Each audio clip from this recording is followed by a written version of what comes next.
Torpaqlarımızın bütövlüyü uğrunda canından keçən şəhidlərimizdən biri də şəhid Qasımov Elşən Binnətoğludur. Qasımov Elşən Binnətoğlu 7 aprel 1975-ci ildə Füzuli rayonu Yuxarı Yağlıkənd kəndində anadan olmuşdur.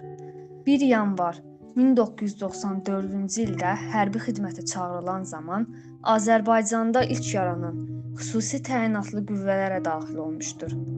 Xüsusi təyinatlı qüvvələrdən Şamaxıya, az sonra Ağdam rayonunun Güllücə kəndinə getmişdir. 2 may 1994-cü il Ağdam rayonu Güllücə kəndində gedən döyüşlərdə itkin düşmüşdür. Əziz şəhidimiz Qasımov Elşən Binnətoğlunun timsalında bütün şəhidlərimizin ruhu qarşısında baş əyirik. Onlar təkcə torpaq üçün deyil, bizim sabahımız, ruhumuz, qürurumuz üçün can verdilər.